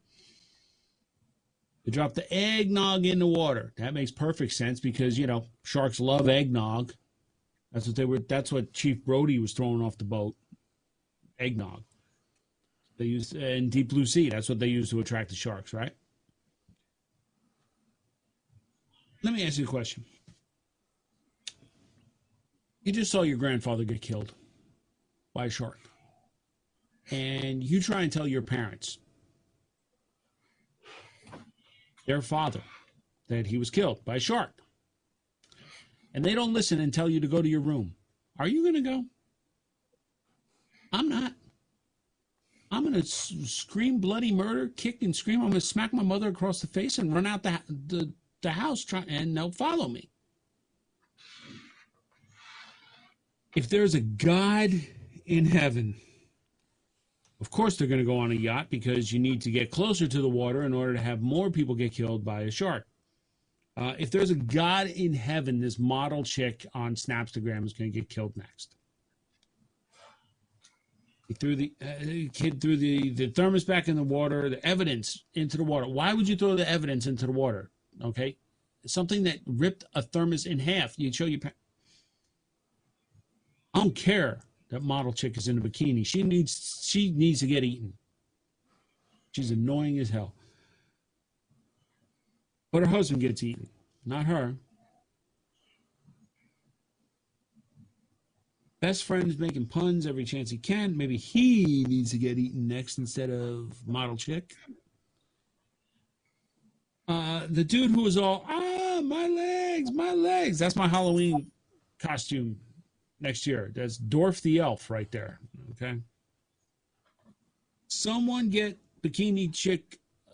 She's walking around in the middle of winter in a bikini top. Someone get her a t-shirt, some sweatpants, and Ugg boots, maybe.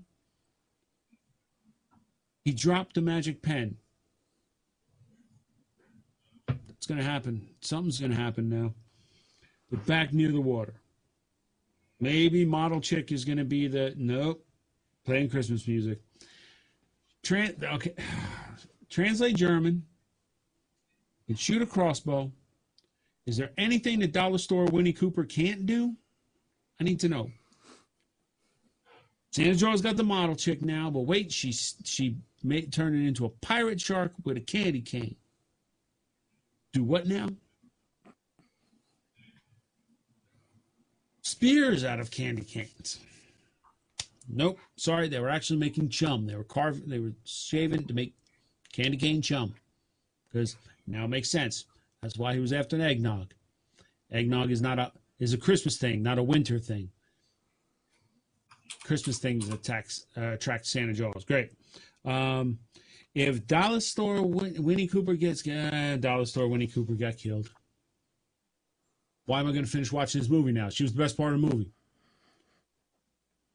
Santa Claus is a narwhal.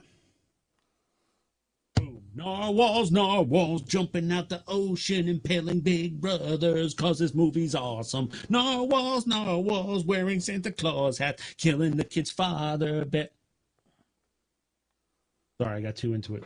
I thought they killed the shark. Shark wasn't dead. This is the first movie all year that I've gone on to the second side paper. Ho, ho, ho, you son of a fish. That's a great line there, kid.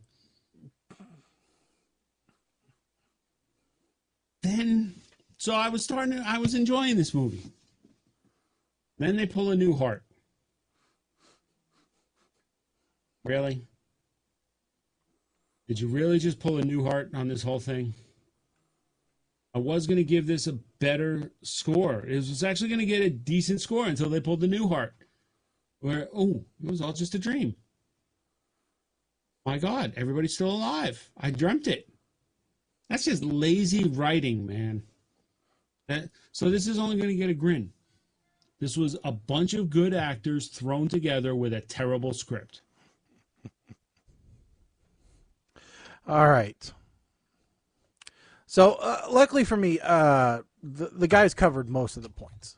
I mean, like I said, I talked about it on the last show. The whole idea is that we have a shark that came to life because a kid was tired of his family, wished that he could be alone. The pen made it happen. I think one of the pieces that was glossed over is if you had a magic pen and you were a comic book store owner, what would you do with it? Stacks of money and a stacked girl that couldn't talk. That's what you'd do. The little small segment and a new car. That's the truth. They knew the man and what he would do if he had the magic pen. And that was the truth in the whole movie right there. That was the most accurate to life piece of writing in the entire script. You know, that's what would happen. So, everybody covered all the most important parts. The ending totally blew. They could have done so much better, and very disappointing. Overall, for our shark movies, I didn't think it was that bad. The CGI was a little bit hokey, but the concept of a Santa Claus enchanted shark, you just have to give it to him for just the idea, because who would have ever thought? I mean, it's like Anna and the Apocalypse. Who would have ever thought about a British musical comedy on Christmas, a zombie apocalypse movie? You never would have thought of it. So out of that, I'm going to have to give Santa Jaws a smile, just because it's so unique. There's not going to be. I don't foresee a Santa Jaws 2, and I just don't see another one happening. So it's going to be a unique oddity in this Christmas lineup. So, yep, it gets a smile out of me. All right, and with that, we're on to... I will give it good acting. I would have given it a meh if the ending hadn't been so bad. So, now we're on to... We are 23 and a half minutes roughly away. And we're into the new. Let me see if I can find it here. Oh, it's not even on IMDb. How is that? No space. Oh, okay. Got it. All right. Now we're on to Fat Man, a 2020 film. And we will go in the same order as before, and we will see what Colin thought of this jolly holiday romp. Okay. First off, this is not a jolly holiday romp. In fact, this movie, Fat Man, should be treated as a movie that is not a Christmas movie. It is a movie that happens to have Santa Claus in it, but it just is not a Christmas movie. And if you don't look at it as being a Christmas movie, it works. But here's what I'm going to do. I read descriptions of this movie beforehand, and most of the descriptions of this movie are not good. So let me get by some preconceptions I had that if I hadn't had, I would have been more excited to watch this movie. Okay, so what I read was that Santa Claus was having trouble getting enough work and was having trouble with money, and so he was doing jobs for the government. Okay, that's what I read, and so I was imagining, Santa Claus being used as an assassin or a spy. Based on the descriptions there, I was assuming that the U.S. government was sending out Santa Claus to kill people or do random spy type stuff. And that is not the case, okay? The U.S. government has Santa's elves creating parts for Air Force jets, okay? So this is not double O Santa. This is just, Santa's workshop being used to help make some more money. Okay, so that's the first thing. And the idea of double O Santa was immediately turning me off on this movie. So that was good. Main character is Mel Gibson playing Santa Claus. Or Chris, as he's called in this movie, with his wife, Ruth, which I never quite understood why his wife's name is Ruth. That didn't make any sense. But it's in there. And the other thing was people said that in this world, so people know Santa Claus is real. And kids get toys with his name, on it. So they knew this present was from Santa. And Santa is being paid by the U.S. government to give out these presents. And the whole idea is to make kids better. If they get coal, if they're bad, they get the toys if they're good. And this is like a whole mechanism to try to make kids behave. Fine. But they said stuff like, in this world, adults, they will hang up the phone if you even mention Santa Claus's name. Like there's this thing where once you get too old, then Santa becomes this thing we don't talk about. No, there's one character on the phone who the people on the phone already think he's nuts. And then he says Chris's name. I think it was Kris Kringle. And then that's when they hang up on him. They don't hang up on him because if you say Santa Claus's name on the phone, then adults just go away. It's because they thought he was nuts. I don't know. So there's lots of aspects on the news articles about this movie that were wrong. And so if you're going to watch this movie, come in with an open mind. Because actually, I think this movie was fun. So it is Santa Claus. It's a little bit of... I can't remember the name of that movie was from earlier this year that Disney came out with the little boy who has lots of money and everyone thinks he's evil. So that character in this movie, you do have an 11-year-old, I think, little boy who is evil and has lots of money. And because he got coal, he sends a killer to go kill Santa Claus. So Santa Claus, the fat man, the killer is thin man. So that's that was kind of fun. But Santa Claus is not killable, so he wasn't able to actually do that. And so that part of the movie, I actually, in the end, I liked it. The part of the movie I wasn't quite so sure on is the whole U.S. government angle, because I don't think that ever actually was really fulfilled, So the U.S. government wanted him to build stuff. There was some stuff about, him not having enough money.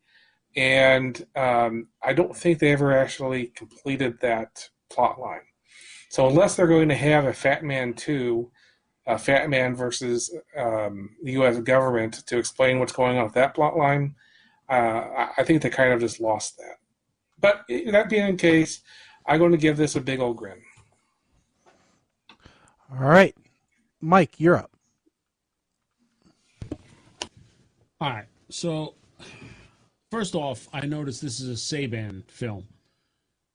The brilliant studio that brought us Power Rangers does not bode well for our hero. Mel Gibson's character is in an interracial marriage. Did we ever in a million years think after the whole rant and after dinner, think about intellectual, maybe you'll get it. Did we ever think that Mel Gibson would agree to be in a role where he was in an interracial marriage? I don't think so. So right off the bat, I'm intrigued by this movie. This kid is a legit psychopath. All right, Kyle, you described the kid character as evil. Listen, if by evil you mean the same evil namesake as the one in Time Bandits, then perhaps. But if you mean evil as in the opposite of good, I don't think you're being completely realistic. And I'll get to that in a minute. This is all over a science fair. He had the girl that beat him kidnapped over the science fair because they didn't get the blue rib. This character that Walter Goggins is playing. Now, Walter Goggins, I have to say something. I do really respect him as an actor because I have seen him play some really funky roles. Okay, this one where he's borderline psychopath with trying to find Santa Claus. He played a cross-dressing hooker in Sons of Anarchy and was perfectly happy to do it just to get a role on the show. And what was the other one that the other show he was in? Not Longmire. What the hell was it? And he's actually a very good actor. I do appreciate him. But he's a few eggs short of a dozen in this movie too, his character. And like you said, he calls information looking for Kris Kringle. That's about as brilliant as Balki Bartokomous calling information to see how long to cook a 12-pound turkey. Back to the kid. Spoiled little psychopath. Somebody needs to take a switch to his backside. That kid's going to wind up in a clock tower someday to believe that. At this point in the movie, I start to lose interest. It's one thing to have a movie where someone is looking for revenge on Santa Claus, because that plot, even though it's been done many times before, you can kind of follow along. But when Santa starts becoming a subcontractor for the United States government, or a defense contractor, rather, for the United States government, yeah, I really don't care to know what they're trying to accomplish with this. This suddenly became a dark version, like if you mixed Donnie Darko with Toys, the Robin Williams movie. The more I hear this kid talk, the more I'm hoping that the storyline wraps up that he's an elf gone bad. Because no child speaks like this, not even a psychopath. Here comes my first technical issue with this movie. The rifle that Goggins is using, complete with suppressor. He's inside, taking out guards, and you hear doop, doop, doop, doop, doop. Outside, sounds like a Rambo movie, for God's sakes. But it's the same gun.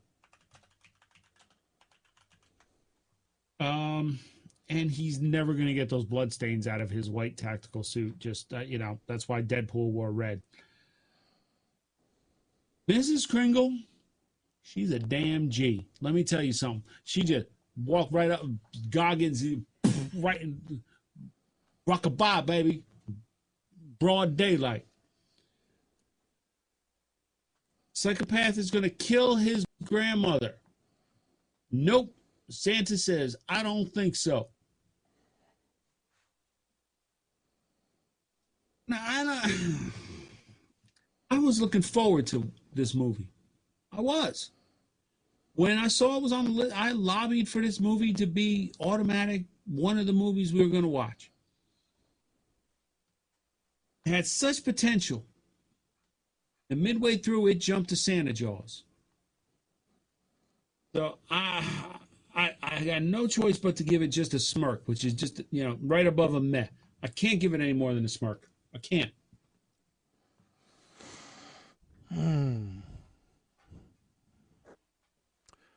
All right. So let me put your mind a little bit at ease here, Mike. The Saban Films, who did this movie, not the same Saban media group that did the Power Rangers. I'm not talking about the show. I'm talking about the movie remake. I know they're different. If you look through the work history, they don't mention the Mighty Morphin Power Rangers. So Saban Films did a lot of better ones, actually. They did like I don't know, but I was looking through their list, and they did a lot of actually like good films, like Overtime and 24 Hours to Live and Blackwater, I Am Vengeance, Come and Find Me, John Henry, The Forgiven, Tracers, Skip Trace. So they've done some, and some that we've definitely seen. So it's a slightly different production company. But yes, Fat Man is loosely a Christmas movie, as Colin said. It is centered around Santa Claus and his workshop.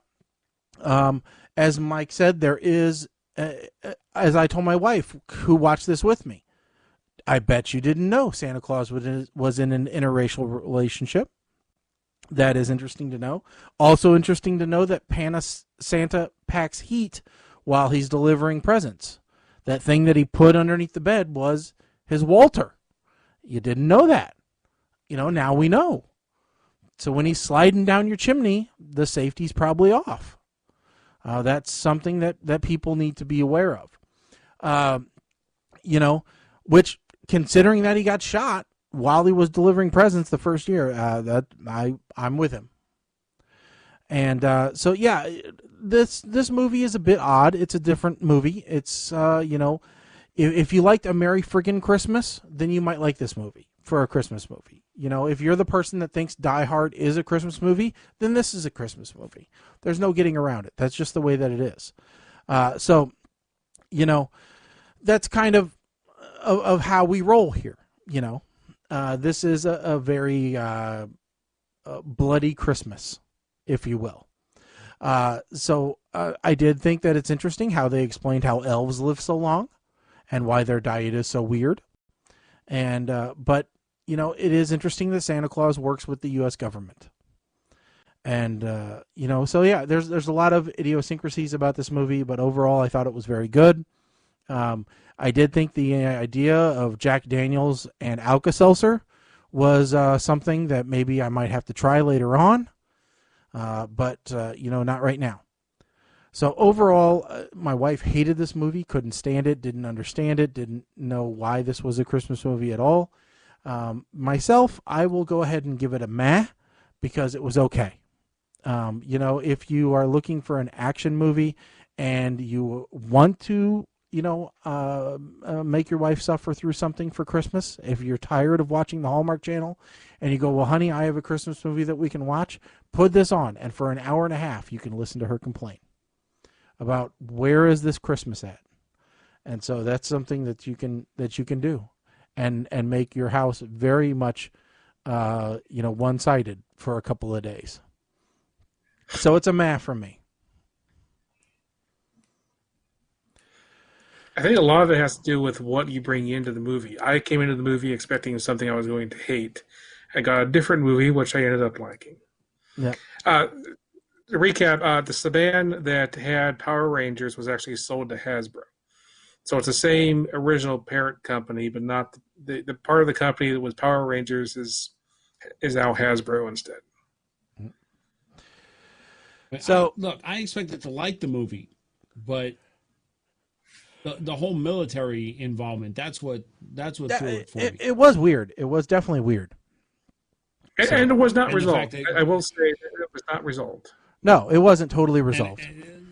Santa's Christmas is subsidized by the government? Well, Whose isn't subsidized by the government, Mike?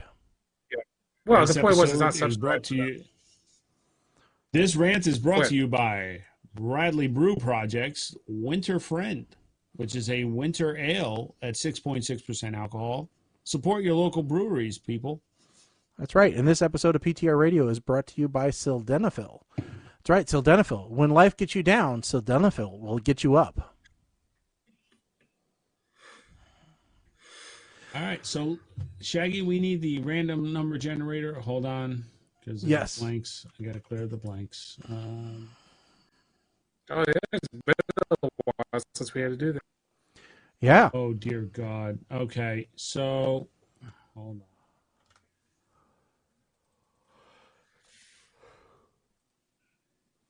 on. All right. Well, I'm going to hope that this lines up. I'll fix it in post, whatever. Somehow the links are not going to line up. I'm going to have to figure this out later. Go ahead. 1 to 53. 25. 5. No. Oh. What the hell is that? Really? What? Who put? I'm not looking. Land? Just in time for the inauguration. Seriously? Somebody. All right. So this is. Hold on. So this is examining the ultimate what if. What if everything the far right feared came true? Find out the answers in this outrageous political satire, Obamaland. Oh, God in heaven. I can't believe that this one even slipped through. All right. Well, go ahead. 52.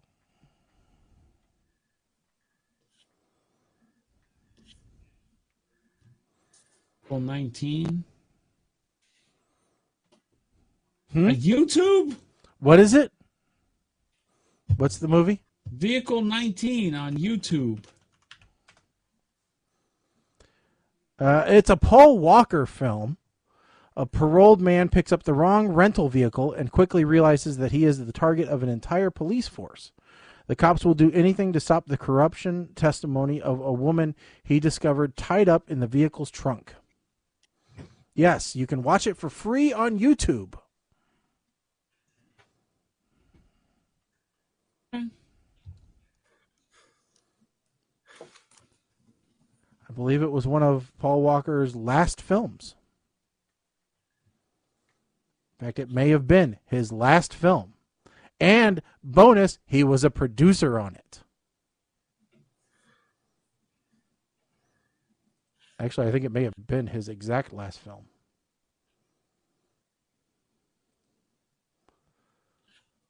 That's sad. All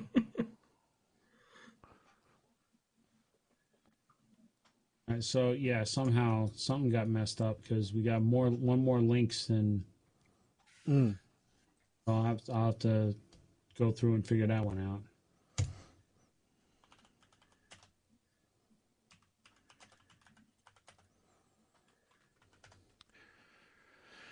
Oh. So we got I about got to watch 3 it minutes trailer. left. Go ahead. What's that? I was gonna say, after this show, we need to watch a trailer for this Obamaland thing to see if it's worth it or not.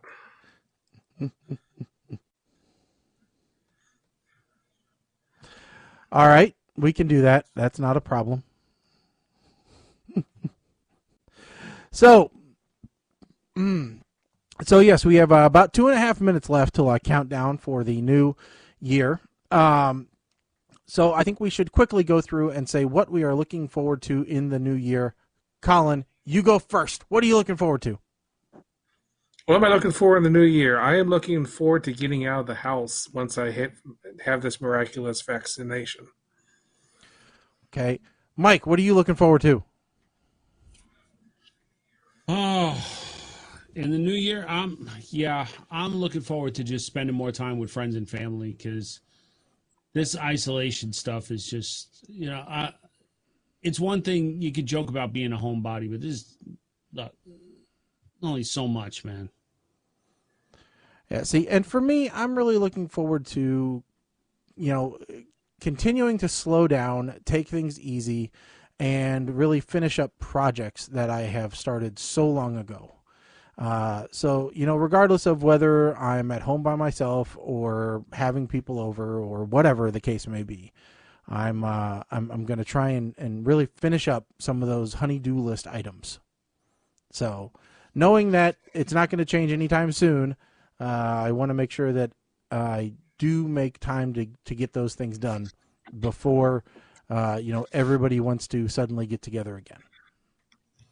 So, because we've tackled a lot of items on our list, because if you're going to be stuck at home, you're going to make sure it's a nice home. But there's still many, many more to do. Mike, you can probably sympathize with that with your office remodel and such. Unfortunately, I can. So Kim and I were just talking about it. She was like, oh, well, next year we need to get a new patio set. I'm like, oh, next year's shaping up to be an expensive year because we need new patio set, new mattress, new living room furniture. Yep, we're looking at dishwasher, oven, new electrical box, flooring in the kitchen, new flooring on the stairs, new bathroom. Very expensive year. So, Anyway, we are down to about 15 seconds right now. So if you want, you can count down with us the last 10 seconds. And that is 10, 9, 8, 7, 6, 5, 4, 3, 2, 1. Happy New Year!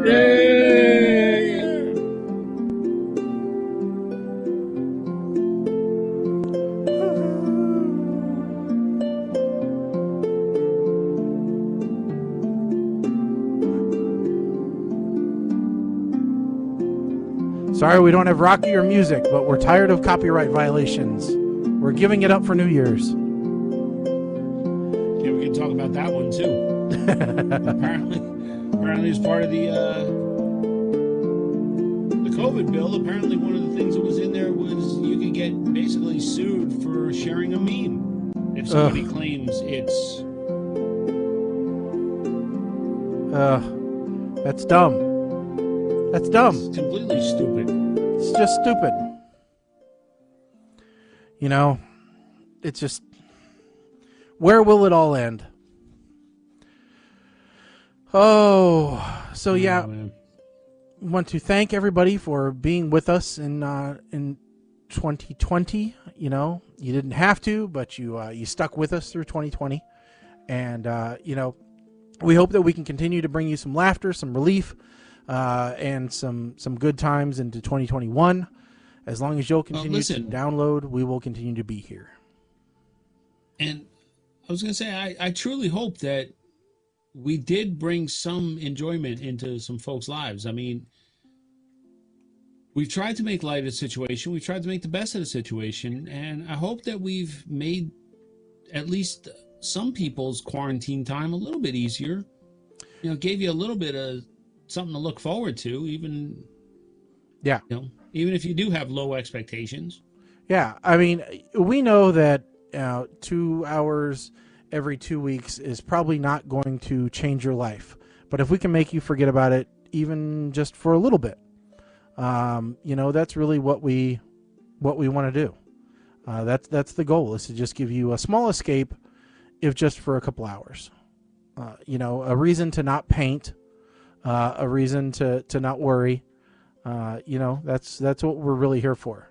So, and we enjoy it, and we hope that you enjoy it. And if you do enjoy it, don't forget to tell your friends so that they can enjoy it. You know, we would like to see some more growth in 2021. We know that you've had nothing but time in 2020, and in 2021 you might be a little bit more busy, or maybe not. We don't know. But hopefully you'll continue to enjoy PTR Radio and what we bring to the table. Listen, we don't have a Patreon. We don't have an Etsy. We don't have anything that you could give us money. So the best thing that you could do is just share and promote us by word of mouth. That's right. You know, because if you don't, then we're just going to play the Colin Show every day. And we will become alcoholics. Yeah. Or I will.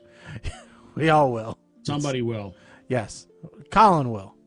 You know, that would be something. So, Colin will not become. If anybody who's got the bar, I don't know. Yeah. No. Yeah. It would be me. It's not going to be Colin. We're going to have to fight each other for that title, and I don't want to fight you. So no. Well, we could just draw. You know, we could both do it. Be a team effort. I was rock, paper, scissors. Alternate. Yeah, well, every other day. I'm good with that. So, no, it's been a heck of a year, and we thank everybody that does tune in and that participates, and you know, we couldn't do it without you know, our regular listeners, especially the entire Blair clan. We do appreciate every single one of you, and all of our new Twitch followers and everything else. I will say this: I did get my arcade machine finally done, so who knows? Maybe you will see me live streaming some old school Nintendo on Twitch one of these days.